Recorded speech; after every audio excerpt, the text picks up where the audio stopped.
The last thing I saw before the world turned gray wasn't my son's face. It was the back of his wife's smartphone. Janet was recording me. She wasn't calling emergency services. She was laughing. My chest felt like it was being crushed by a semi-truck. My heart, it wasn't beating anymore. It was flopping, like a fish out of water. Janet leaned over me, her eyes cold and mean. "Look at her, Danny," she sneered into the camera. "The Oscar goes to your mother." Then she said the words that broke what was left of my heart. "We threw your meds in the trash, Louise. We wanted to prove you're just seeking attention. Stop acting. Get up and finish the dishes." I looked at my son, my only boy. He just stood there. He didn't help me. He didn't reach for the phone. He just watched me die. If you are a woman of my age, you know what it's like to be invisible. I'm Louise Best. I'm 72 years old. I've lived in this house in Ohio for 40 years. I raised my children here. I thought I knew what family meant.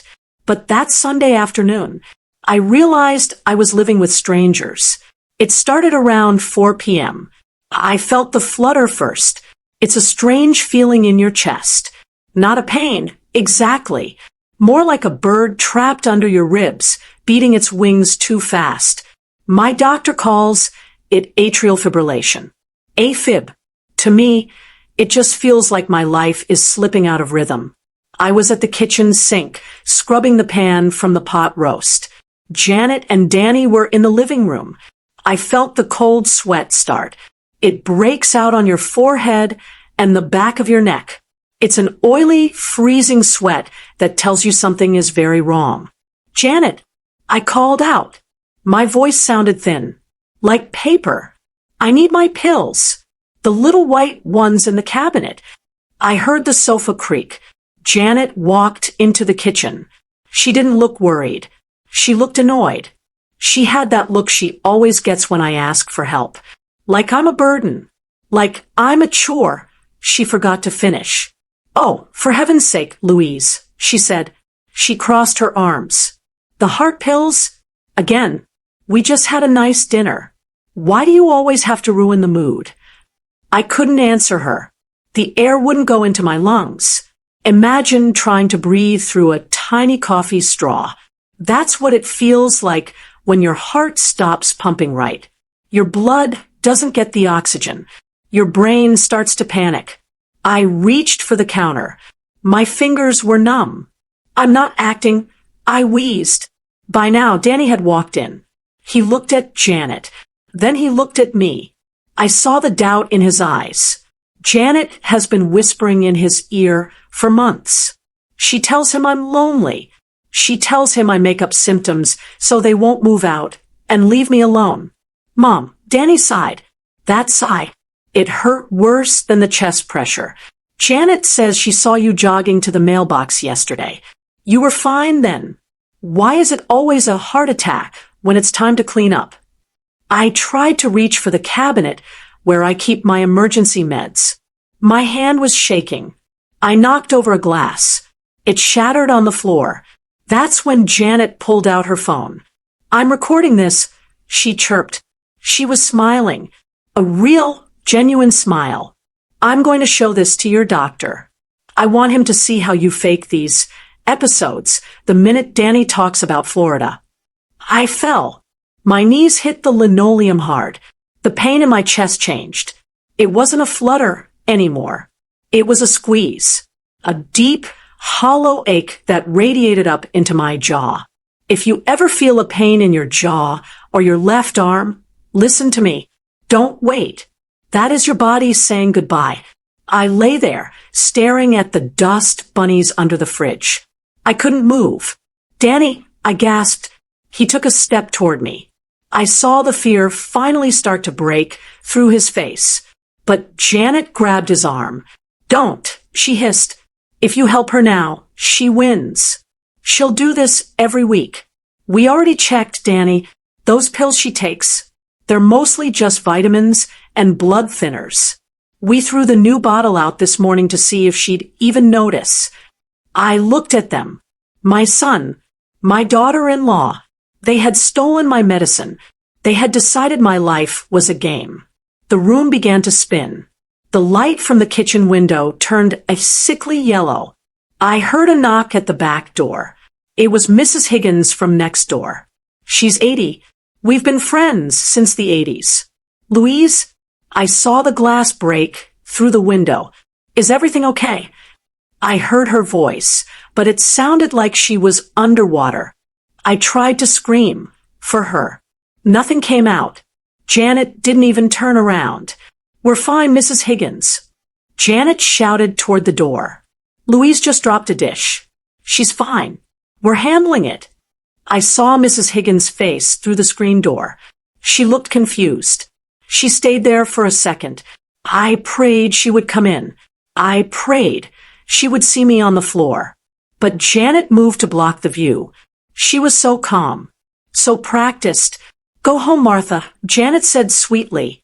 We're just having a family talk. The door closed. The last bit of hope went with it. I looked up at Danny one last time. I wanted to tell him I loved him. I wanted to tell him that I remembered holding him when he had the croup as a baby. How I stayed up all night so he could breathe. But I couldn't speak. Everything went black. The last thing I heard wasn't an ambulance. It was the sound of the save button clicking on Janet's phone. She had her evidence, but she didn't realize. So did I. You see, they thought I was a weak old woman. They thought I would wake up, apologize for the mess, and go back to being their servant. They thought they could steal my money and my house while I died in a corner. But they forgot one thing. I'm Louise Best, and I wasn't done living yet. Not by a long shot. I didn't always live on the kitchen floor. For 45 years, I lived in a dream. Our house on Willow Creek was the pride of the neighborhood, Christopher, and I bought it in 1979. The grass was always green. The shutters were painted a perfect colonial blue. Every shingle on that roof was paid for with sweat. Christopher worked 30 years at the steel mill. I worked 20 at the elementary school library. We weren't rich, but we were solid. Christopher was a man of few words. He didn't say, I love you every day. He showed it by changing the oil in my car before I even asked. He showed it by building me those custom bookshelves in the den. He was my protector. But 3 years ago, the protection started to slip. It started with the keys. Then it was the names of our grandchildren.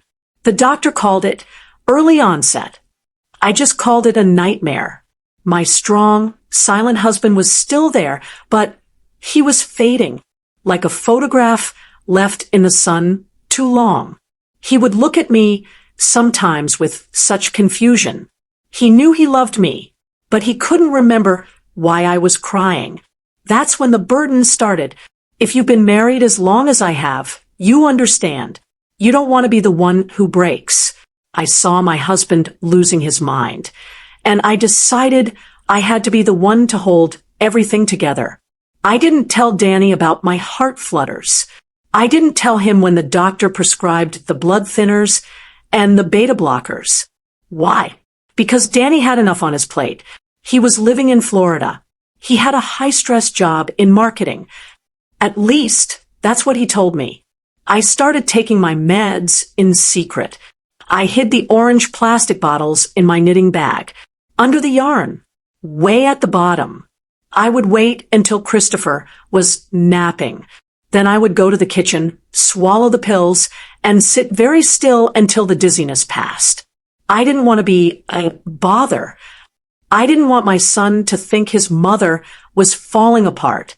I wanted to be the strong one, the one who still made the pies for Thanksgiving, the one who kept the house clean. But then the phone call came. Danny lost his job. He and Janet were between houses. That's the phrase they used. Mom, can we come stay for a few months? Just until we get back on our feet. Of course. What mother says no. I cleaned out the guest room. I bought new sheets. I even bought Janet's favorite coffee, the expensive kind.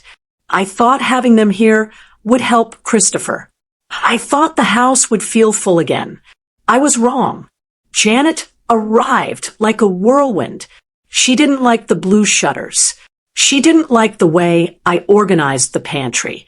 But mostly, she didn't like me. She saw a woman who was tired. She saw a husband who couldn't remember what he had for breakfast. And she saw an opportunity. It started with helpful suggestions. Louise, you look so pale. Are you sure you should be driving? Louise, you forgot to turn off the stove. Maybe I should handle the cooking from now on. She wasn't being nice. She was building a case. She wanted Danny to see me as incompetent. She wanted him to see me as old. One afternoon, I was in the garden. Mrs. Higgins, my neighbor, she walked over to the fence. She's been my friend for 30 years. She looked at me, really looked at me. Louise, she whispered, "Are you okay? I saw Janet yelling at you on the porch yesterday. You looked frightened." I forced a smile. "Oh, Martha," I said, "you know how it is. Young people have so much energy. She's just trying to help." Martha Higgins didn't believe me. She wasn't helping Louise. She was pointing her finger in your face. And Danny, he just stood there with his head down. I felt a chill, even in the Ohio sun. "He's just stressed, Martha. They'll be fine once they find a house." But they weren't looking for a house. They were looking at my house. Janet started talking about downsizing. She talked about how the stairs were dangerous for me and Christopher. She talked about senior living communities. Warehouses. That's what they are. Places where they put people like us so they can have the keys to our lives. I tried to talk to Christopher about it. We were laying in bed. The moon was hitting the curtains. "Chris," I whispered, "I don't think Janet wants us to stay here." Christopher turned his head. His eyes were clear for a second. "This is our home, Lou," he said. "I built that deck. I planted that oak tree. We aren't going anywhere." But the next morning, he forgot we even had the conversation. He forgot. And Janet knew it. She realized that the only person standing in her way was me, and my little orange bottles. She started watching me. She would follow me into the kitchen. She would stand in the doorway while I tried to reach for my knitting bag. "What's in the bag, Louise?" she would ask. Her voice was like silk. "Just my yarn, Janet. Just my yarn." She knew I was lying, and I knew she was waiting. She wanted me to have an episode. She wanted me to look weak in front of Danny. She wanted him to think I was attention-seeking. That was her favorite word. Dramatic. Attention-seeker. Needy. She told Danny that my AFib was just anxiety. She told him I was doing it to keep them from moving back to Florida. And Danny, my sweet boy, he believed her. Why wouldn't he? It's easier to believe your mother is a liar than to believe your wife is a monster. One night, I caught her. I walked into the kitchen at midnight. The light under the stove was on. Janet was standing there. She had my knitting bag open.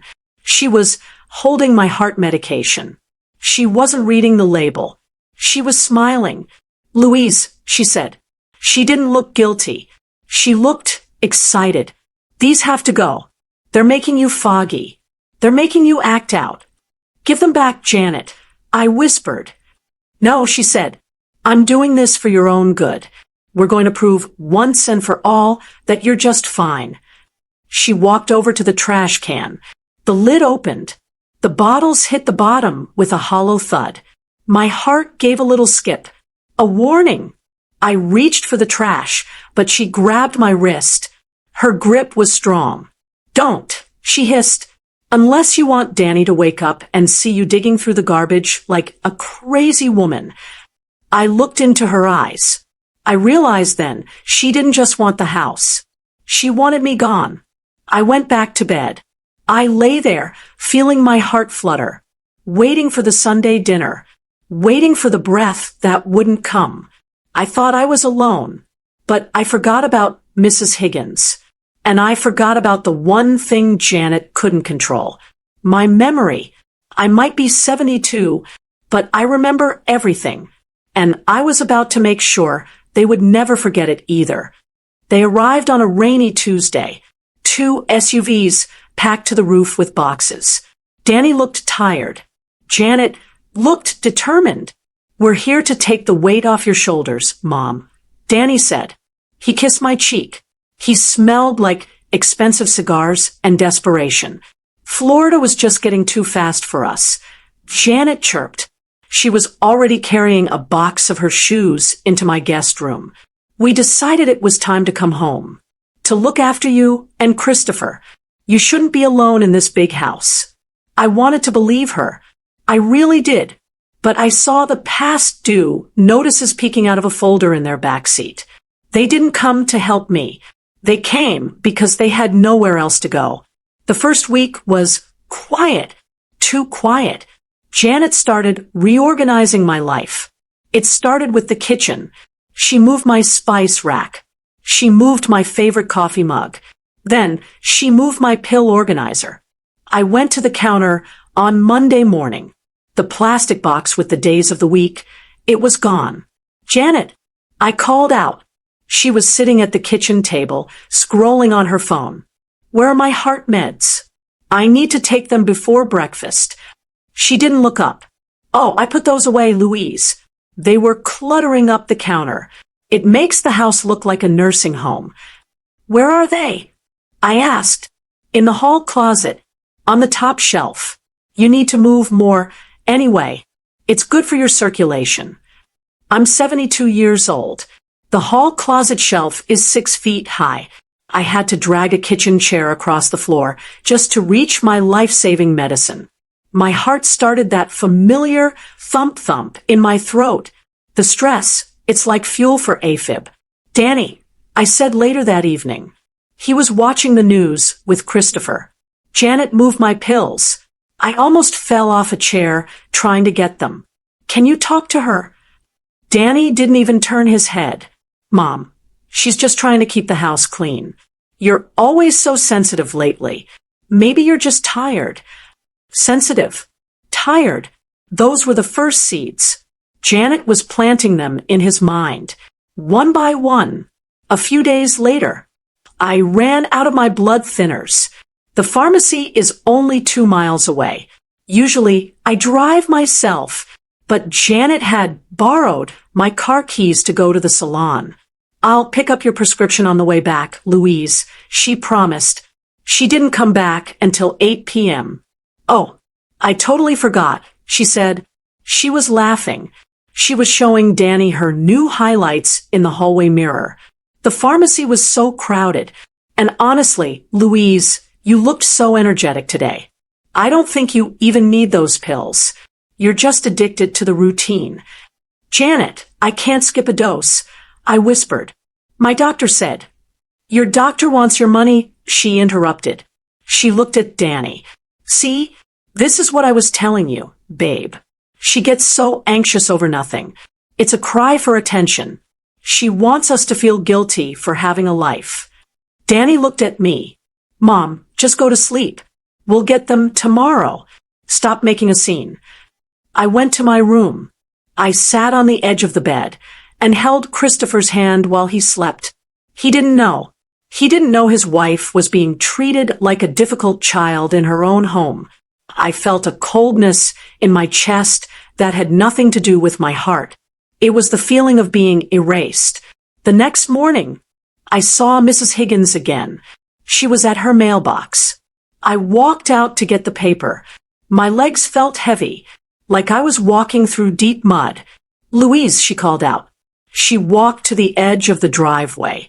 "I saw Janet take your car again this morning, and I saw her throwing a bag into the big trash bin. It looked like pharmacy bottles." My stomach dropped. "She told me she was going to the pharmacy for me, Martha," I said. My voice was shaking. Martha Higgins looked at my house. She saw Janet watching us from the upstairs window. Janet didn't wave. She just closed the curtain. Louise, listen to me, Martha whispered. That girl is telling the neighbors you're losing your mind. She told the mailman, you keep forgetting that you already took your medicine. She's saying you're dangerous to yourself. I couldn't breathe. I'm not forgetting, Martha. I'm not. I know you're not, Martha said. She grabbed my hand, but Danny believes her. I saw them talking on the porch. He looked convinced. You need to be careful. I walked back inside. The house felt different. The air felt thin. I went to the kitchen to make tea. Janet was there. She was pouring a glass of wine, having a little chat with the neighbor, Louise, telling her more stories about your heart. I'm not telling stories, Janet.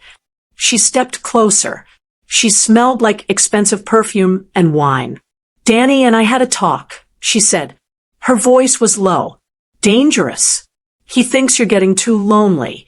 He thinks this house is too much for you to manage. We've started looking at some specialty homes in Florida, places where they can monitor your condition 24 hours a day. I'm not going to Florida, I said. I'm staying in my home. Janet laughed. It was a sharp, ugly sound. We'll see about that, especially after the episode you're going to have. What does that mean? It means Danny is already starting to worry about your attention-seeking behavior. Every time you complain about your heart, he pulls further away from you. He's tired, Louise. We're both tired. She walked away. I stood there, clutching the kitchen counter. I felt the flutter, like a drum in my ears. I realized her plan.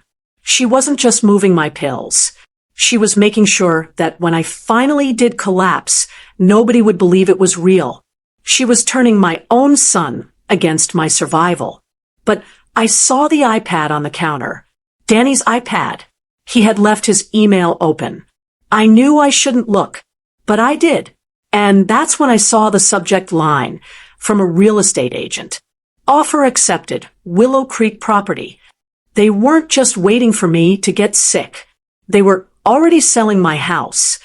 I felt the sweat on my forehead, the oily, freezing sweat. But I didn't reach for the phone. I didn't call for Danny.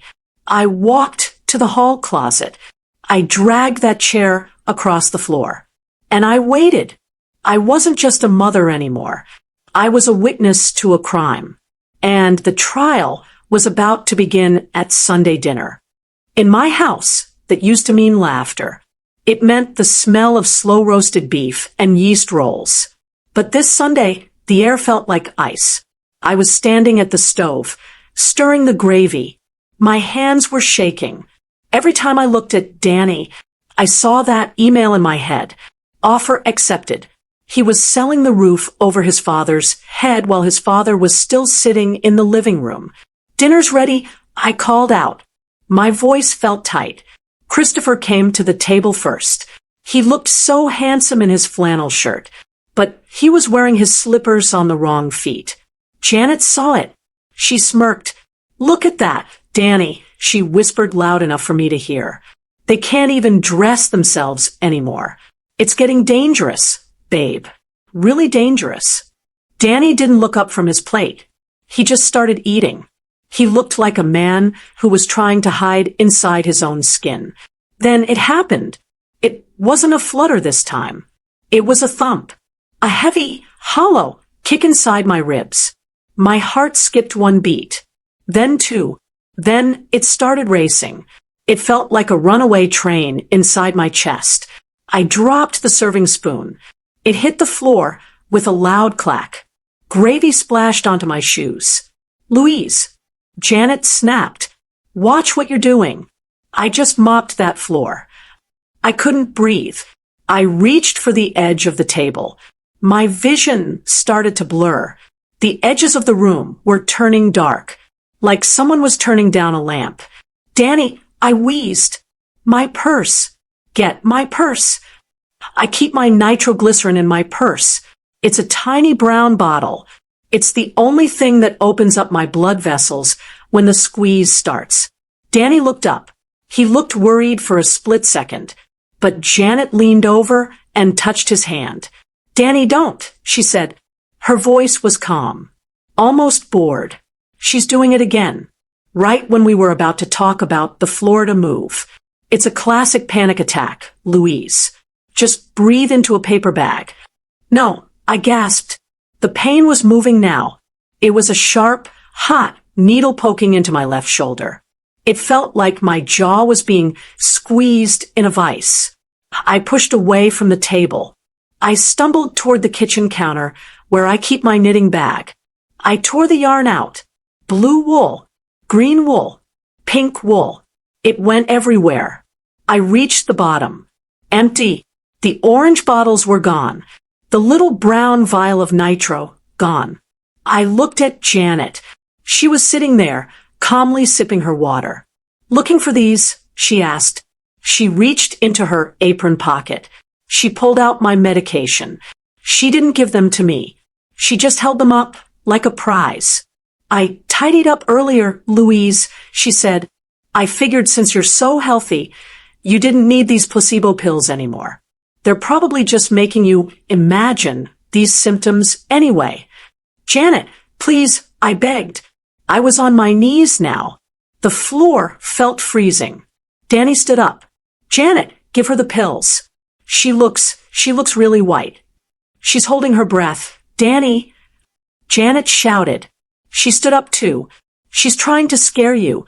She wants you to feel like a murderer if you leave her here. It's emotional abuse, Danny. Look at her." I looked at my son. I tried to reach for his hand. "Danny, please help me." He hesitated. He looked at me. Then he looked at his wife. "Mom, just stop it," he whispered. "Just get up. Please. Don't do this to us."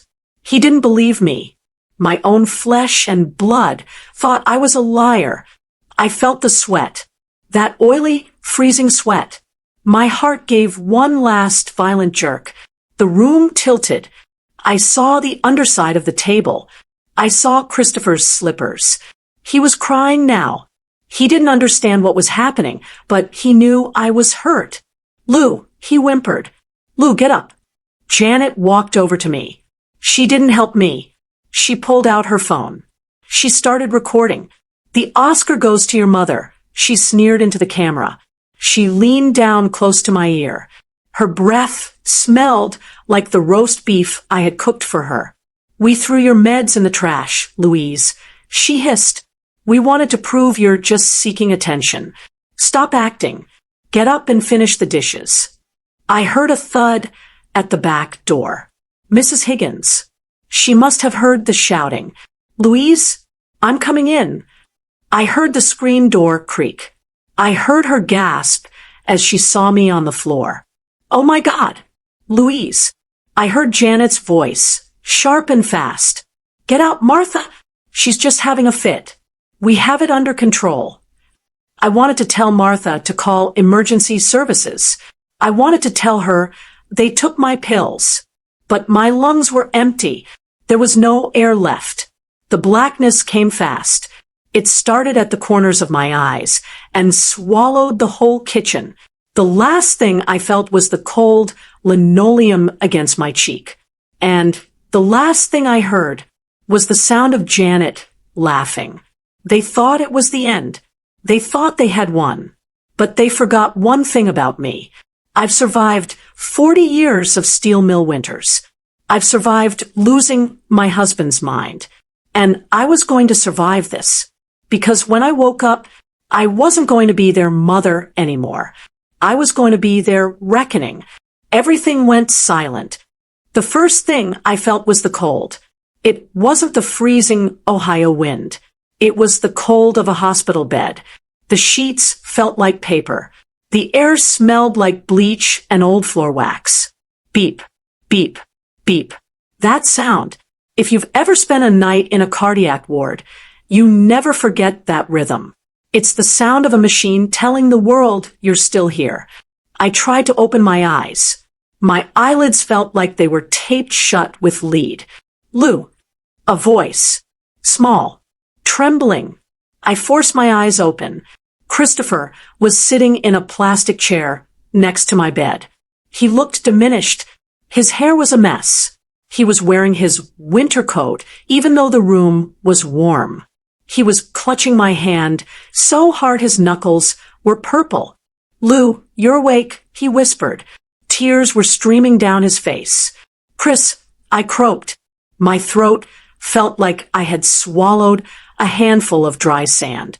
"Where are we?" "Columbus," he said. "The big hospital.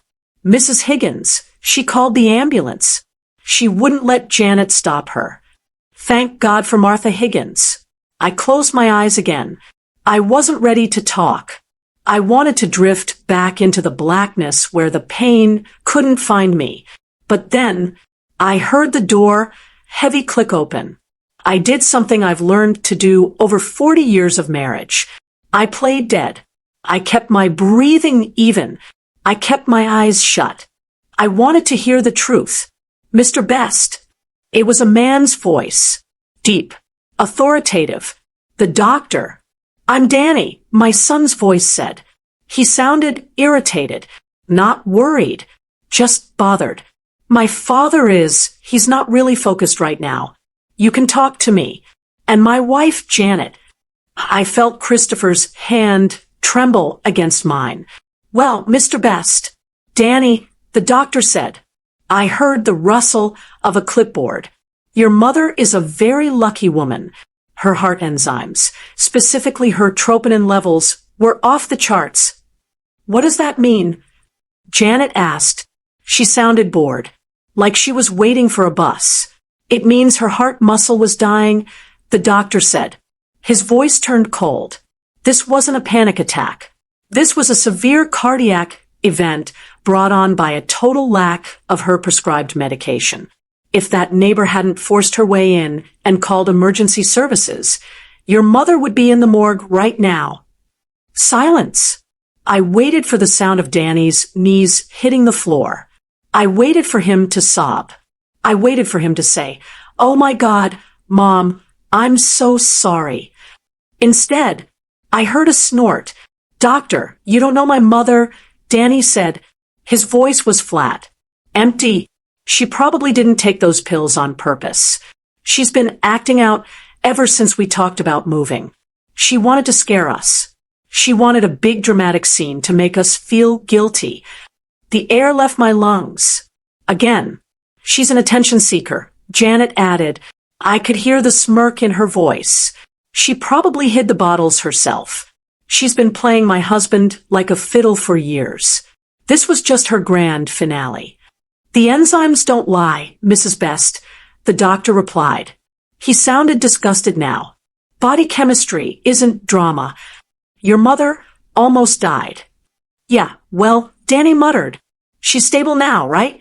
Can we take her home tomorrow?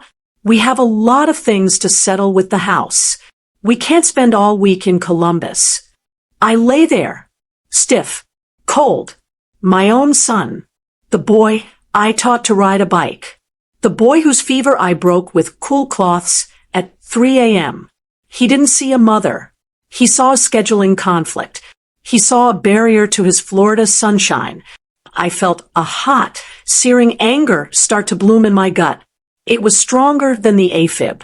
It was stronger than the exhaustion. The doctor walked out. I heard the door close. Finally, Janet whispered, "Danny, did you see the way he looked at us? Like we're criminals. We need to get her back to Willow Creek, sign those papers, and get out of this state. This place is depressing." "I know, Danny said. "I'll talk to her when she wakes up. I'll tell her the doctor said she needs a change of scenery. We'll have her in that Florida facility by Friday." They started talking about which furniture they would keep. They talked about selling my mother's silver. They talked about me like I was already a ghost. I felt Christopher's grip tighten on my hand. He was still crying. He couldn't follow the doctor's words, but he knew our son was being mean. "Danny," Christopher whimpered, "be nice to your mother." "Shut up, Dad," Danny snapped. "Go get some coffee or something." You're giving me a headache. That was it. That was the moment the good mother died. The woman who made the pot roast, she was gone. The woman who swallowed her pride to keep the peace, she was buried. I opened my eyes. I didn't look at Danny. I didn't look at Janet. I looked at the ceiling. Danny, I said. My voice wasn't a croak anymore. It was thin, but it was sharp, like a razor blade. They both jumped. Janet dropped her phone. Mom, Danny said. He tried to put on that fake, golden sun smile. You're awake. We were so worried. The doctor says you just had a little scare because you forgot your meds. I didn't forget. Danny, I said. I turned my head and looked him right in the eye. I saw the cowardice there. I heard everything. The room went dead silent. Janet's face turned a strange shade of gray. Louise, you were dreaming, she stammered. The medication makes you hallucinate. I'm not dreaming, Janet, I said, and I'm not going to Florida. I looked at my husband. Chris, call Martha Higgins. Tell her I need her to come pick you up. I have some business to take care of here. Mom, don't be ridiculous. Danny started. Out, I said. Get out of this room. Both of you. Out. I screamed. The heart monitor started to beep. The nurses came running in. Danny and Janet were pushed into the hallway. I lay back against the pillows. My heart was pounding, but for the first time, it wasn't from sickness. It was from the thrill of the fight. They thought they were selling my house. They thought they were throwing away my life. But they didn't realize I still had the passwords to the bank accounts. I still had the deed in my name. And most importantly, I still had Martha Higgins. I closed my eyes. The real work was about to begin. They brought me home on Thursday. Danny drove the Buick. He was being careful now. He hit every speed bump at 2 miles per hour. He kept looking at me in the rearview mirror with those big, sad, puppy dog eyes. You doing okay, Mom? He'd ask. I didn't answer. I just stared out the window at the Ohio trees. Janet was in the back seat. She was humming. She sounded like a woman who had just won the lottery. And in her mind, she thought I was broken. She thought the scare had finally made me realize I was old and helpless. But she was wrong. When we got to the house, I didn't go to the kitchen. I didn't offer to make tea. I didn't ask Danny how his day was. I walked straight to my bedroom and closed the door. I'm tired, I told them through the wood. I need to rest. I heard Janet whisper in the hallway. See? She's finally giving in, Danny. The fight is out of her. Let's get the paperwork ready. The fight wasn't out of me. It was just changing shape. I sat on the edge of my bed. The room felt cold. Christopher was napping in his recliner in the corner. His breathing was heavy. I reached into my nightstand and pulled out my iPad. Danny bought me this for Christmas 3 years ago. He told the neighbors it was so I could play games and stay sharp. He thinks I only use it for solitaire and looking at photos of my grandkids. He forgot something important. I was the head of the elementary school library for 20 years. I managed budgets. I tracked every cent for the school board. I know how to find information, and I know how to follow a paper trail. I opened the shared history on the family computer link. Janet is lazy. She uses my iPad to browse the web when she's sitting in the living room. She never clears the history. She thinks I'm too old to understand what those little icons mean. I started scrolling. The first thing I saw was Zillow. My heart gave a little skip. Not the sick kind. The angry kind. There it was. 642 Willow Creek Drive. My house. The photos were from last week. Janet must have taken them while I was at the grocery store. The description said, motivated seller. Perfect for a young family.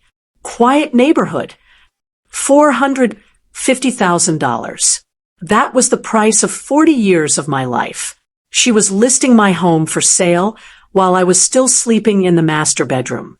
But that wasn't the worst part. I kept scrolling. I found a folder in the downloads. Sunny Pines Assisted Living.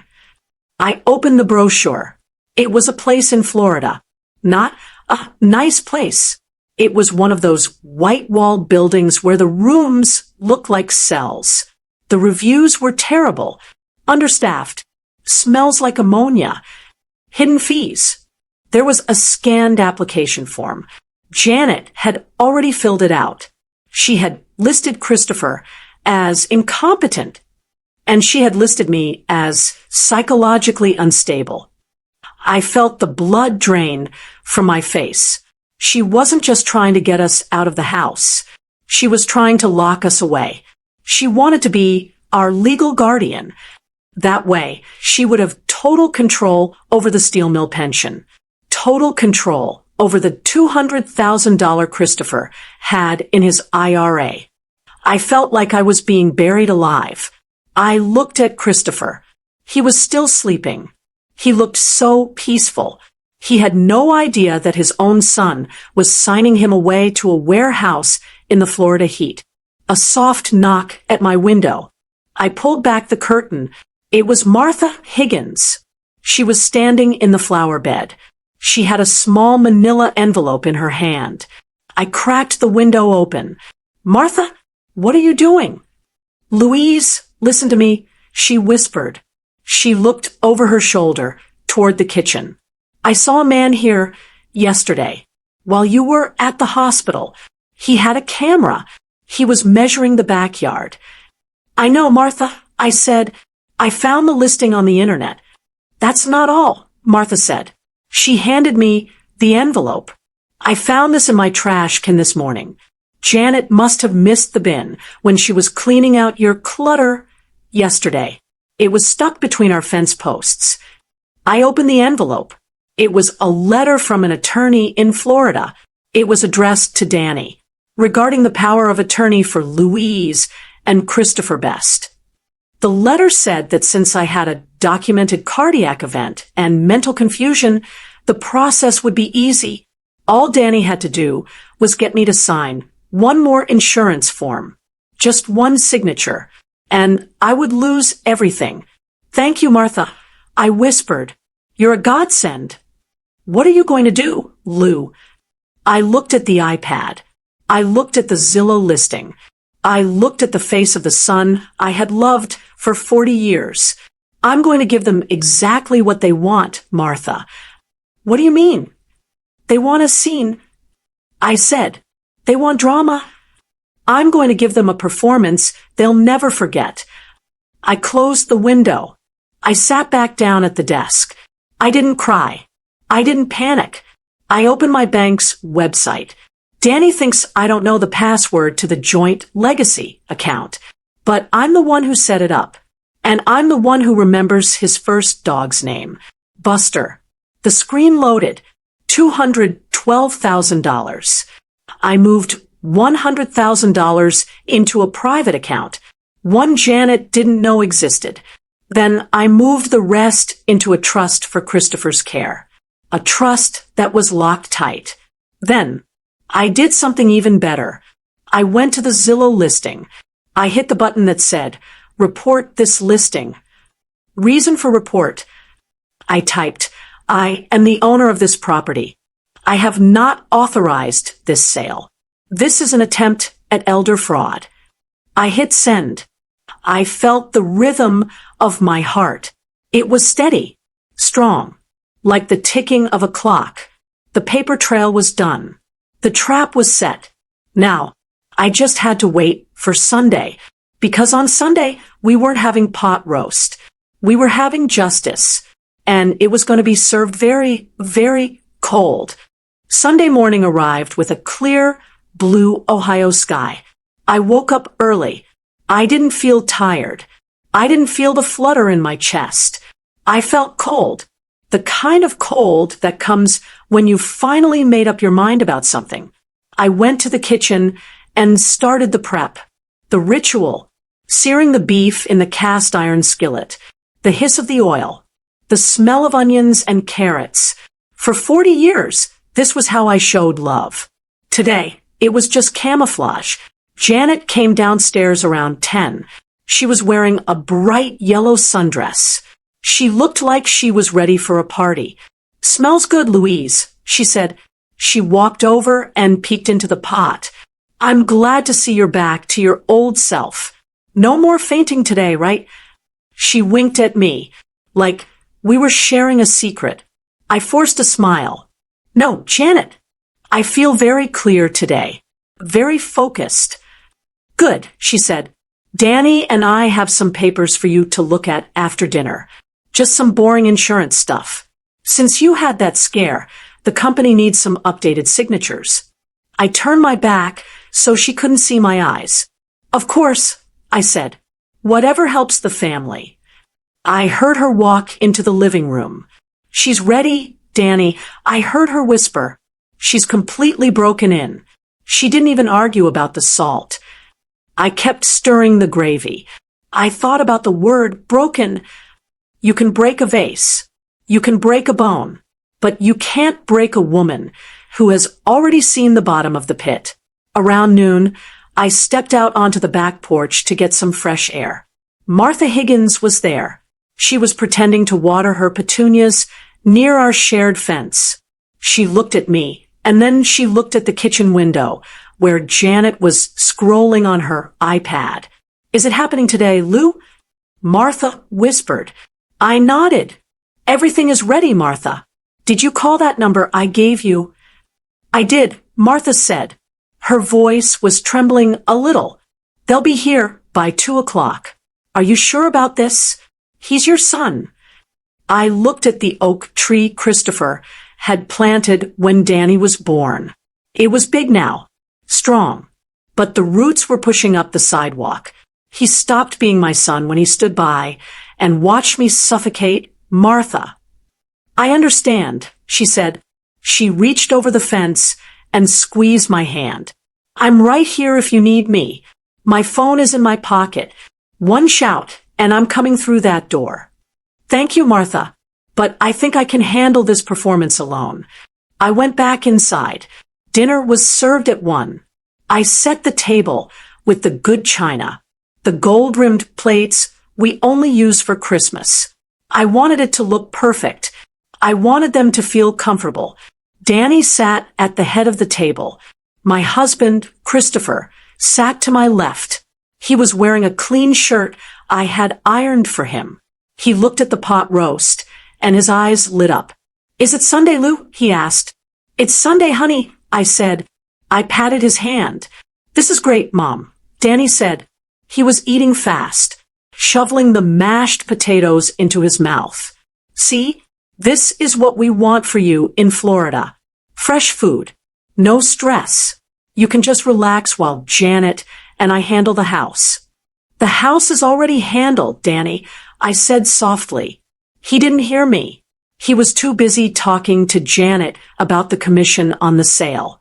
"If we close by the end of the month, we can get that condo in West Palm," Janet said. She was glowing. She looked at me and held up her wine glass. "To new beginnings, Louise. To your health." I picked up my water glass. "To the truth," I said. They both paused for a second. The word truth sounded heavy in the room. But then they laughed. They thought I was just being philosophical. We finished the meal. The plates were empty. Usually, this is when I would stand up and start the dishes. This is when I would spend an hour scrubbing the pots while they sat in the living room watching football. But I didn't move. "Louise, you okay?" Janet asked. She looked at the sink, then at me. "The dishes aren't going to wash themselves." "They can wait," I said. I reached down to the empty chair next to me. I picked up a thick, manila folder. I placed it on the white tablecloth, right next to the gravy boat. "What's that?" Danny asked. He leaned forward. "Is that the insurance paperwork?" "Good. Let's get it over with so we can start packing the kitchen." "It's not insurance, Danny," I said. I opened the folder. Inside were 3 white envelopes. They were numbered. 1, 2, 3. I decided that since we're talking about new beginnings, we should be honest about the old ones. I handed the first envelope to Janet. Open it, I said. Janet's smile faltered. She took the envelope and tore it open. It was a printout of the Zillow report I had filed, and a letter from the county auditor. What is this? Janet hissed. It's a notification that the listing for 642 Willow Creek has been flagged for fraud, I said. It also says that if anyone tries to sell this property without the primary owner's physical presence at the courthouse, the police will be notified. Danny went pale. Mom, what did you do? We had a deal. We had an offer. You had an offer, Danny. I have a home. I handed the second envelope to Danny. He opened it slowly. His hands were shaking. Inside was the bank statement, the one showing the transfer of $100,000 into a private account in my name, and the trust document for Christopher. You stole the money, Danny whispered. That was for Florida. That was our fallback. That was my husband's life savings, Danny. The money he earned in that steel mill while you were at summer camp.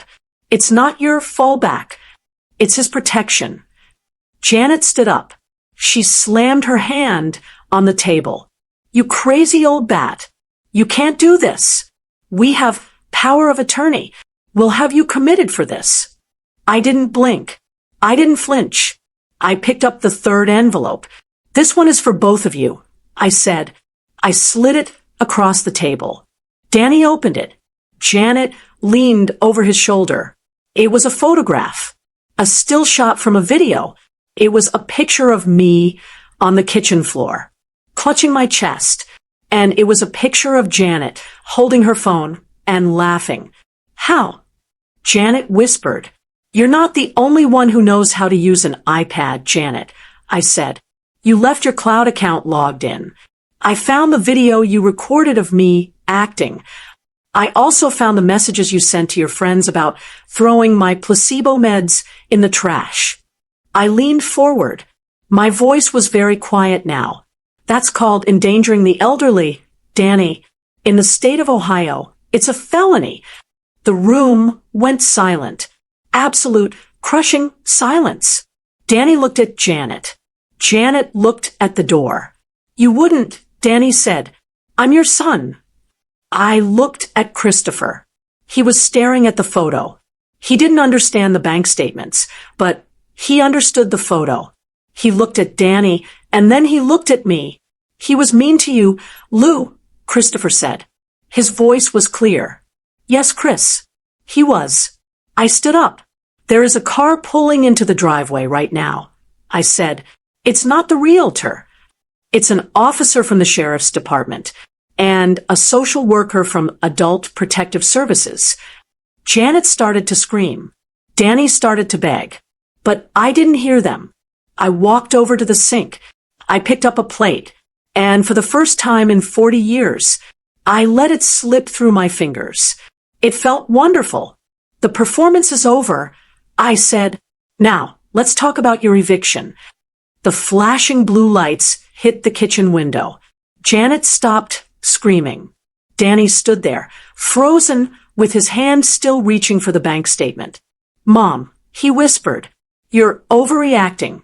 We were just worried. It was a misunderstanding. A misunderstanding. I asked. I reached into my navy blue dress pocket. I pulled out my phone. I've been recording everything since the day I came home from the hospital, Danny, including your conversation this morning about how you were going to convince me to sign the power of attorney before the realtor arrived. I hit the play button. The kitchen was filled with Danny's voice. She's getting forgetful again. January. We just need her to sign the insurance form. Once the house is sold, she won't have a choice. She'll have to go to Florida. Then came Janet's laugh. She's so desperate for your love, Danny. She'll sign anything if you just hug her and tell her she's a good mom. It's almost too easy. Danny's face turned from white to a sickly, mottled red. He looked at the floor. He couldn't look at me. Is that misunderstanding enough for you, Danny? A heavy knock sounded at the door. Sheriff's Department. Open up. I walked to the door. My legs felt strong. I opened the door. Officer Miller was standing there. I've known him since he was in high school. Next to him was a woman in a gray suit. Louise, you okay? Miller asked. He looked past me at Danny and Janet. I'm fine, Ben, I said, but I have some guests who are currently trespassing. I turned back to the table. I picked up the last piece of paper from my folder. It wasn't a bank statement. It was a legal eviction notice, signed by a judge on Friday afternoon. You have 1 hour, I said, to get your boxes out of my guest room, to get your SUVs out of my driveway, and to get your hands off my life. 1 hour? Janet shrieked. She looked at the officer. You can't do that. We live here. We have rights. Actually, ma'am, Officer Miller said, Mrs. Best has filed a report of elder endangerment. And since she is the sole owner of this property and you have no lease, you need to move along. Janet turned on Danny. Do something, she yelled. Tell her she's crazy. Tell them she's having a heart attack. Danny didn't move. He looked at me, and for a second, I saw the little boy I used to tuck into bed. The boy who was afraid of the dark. Mom, please, he begged. We have nowhere to go. Florida is gone. I lost the deposit on the condo. We're broke. I know you are, Danny, I said. I saw your bank alerts on the iPad too. You spent your last $5,000 on Janet's highlights and that fancy cigar humidor. I walked over to him. I stood right in front of him. I'm 5'2" and he's 6 feet tall. But in that moment, I felt like a giant.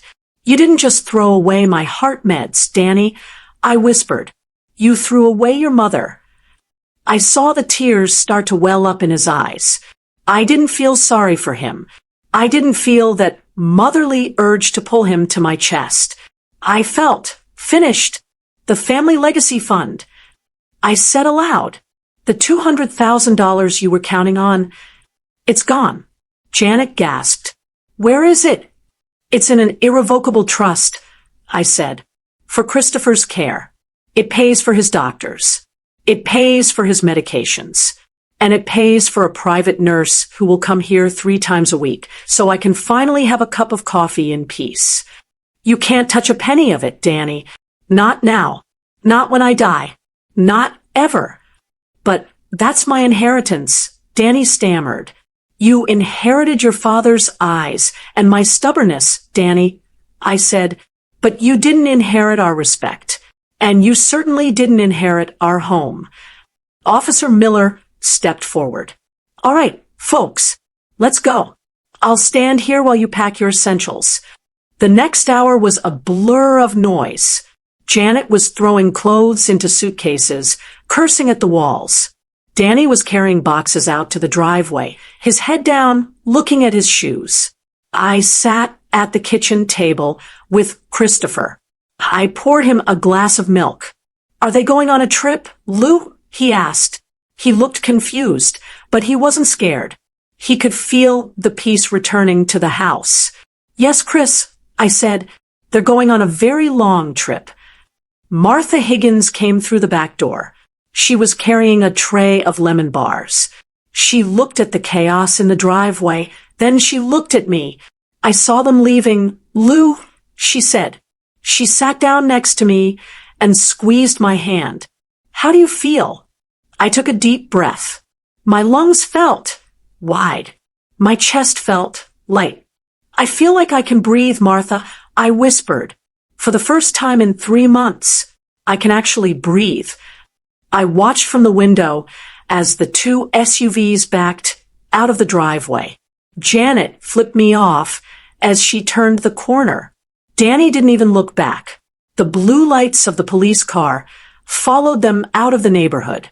The house went silent. No more whispering in the hallways. No more hiding pill bottles in knitting bags. No more acting to keep the peace. I walked over to the trash can, the one where Janet had thrown my life-saving medicine. I took it outside to the big bin at the curb. I watched the lid close. "Goodbye, Danny," I said to the empty street. I walked back into my house, my home. I locked the door. And then I went to the kitchen and finished the dishes. I did them slowly, with plenty of soap. And for the first time in 40 years, I didn't dry them for anyone but myself. But the story wasn't quite over yet, because Janet was about to find out that I hadn't just filed an eviction. I had filed a police report, and in Ohio, the law has a very long memory. It has been 6 months since those SUVs pulled out of my driveway. 6 months since I last saw the back of Janet's phone. I am not in Ohio anymore. I'm sitting on a patio in Scottsdale, Arizona. The air here is dry. It's warm. It smells like sage and desert flowers. I sold the house on Willow Creek. The $450,000 went exactly where it belonged. Half went into a trust for Christopher. The other half bought this beautiful 2-bedroom villa. Christopher is sitting across from me. He's wearing a straw hat. He's watching the hummingbirds at the feeder. He still has his bad days. But here, the bad days are safe. We have a medical team that comes by every morning. They don't roll their eyes. They don't call me dramatic. They check my heart rhythm. They sort our pills into neat, clear containers. I don't have to hide my medicine in a knitting bag anymore. My neighbor here, her name is Rose. She's 75. She was a nurse for 30 years. We went to lunch yesterday at a little cafe down the street. I felt a small flutter in my chest, just a tiny one. I didn't even have to say anything. Rose saw me reach for my water. She saw my hand shake just a little. "Louise," she said. She reached over and put her hand on my wrist. "Take a breath. I've got your bag. Let's just sit for a minute until it passes." I started to cry. Right there over my chicken salad. "What's wrong, honey?" Rose asked. "Nothing," I whispered. "It's just, I forgot what it felt like to be seen. I forgot that I'm allowed to be human." As for Danny and Janet, the news reached me through Martha Higgins. She still calls me every Sunday from Ohio. "Louise," she told me last week, "I saw Danny at the post office. He was picking up a stack of final notice bills. Apparently, once the home sale fell through, their world collapsed. They are living in a 1-bedroom apartment in a bad part of Cleveland. Danny is working 2 jobs just to pay the rent. Janet's true colors didn't take long to show. Now that there is no big house and no inheritance, she has turned her venom on Danny. Martha says they can be heard screaming at each other through the thin walls of their building. Janet is facing 3 years of probation for the elder endangerment charges I filed. She has to take empathy classes. I don't think they'll work. You can't teach a snake how to be a person. Danny called me last night. I saw his name on the screen. I let it ring. Then I listened to the voicemail. "Mom," he said. His voice sounded cracked. "Old. Janet is leaving me. She says I'm a loser. I'm so sorry about the pills. I was just stressed. Can I come out there? Just for a few weeks?" I deleted the message. I don't hate him, but the mother who would have said yes died on that kitchen floor. I look at the sunset now. The sky is a deep burning orange. It's the most beautiful thing I've ever seen. If you are watching this, and you are sitting in a house where you feel invisible, if you are hiding your pain, so you won't be a burden to your children, listen to me. Your life is your own. You spent 40 years building a world for them. You don't have to spend your last 20 years being a ghost in it. Do not let your love for your children become a cage for your dignity. They may share your blood, but they do not own your breath. I reached for my water glass. My hand was steady. My heart was in rhythm. I'm Louise Best, and for the first time in my life, I am exactly where I am supposed to be.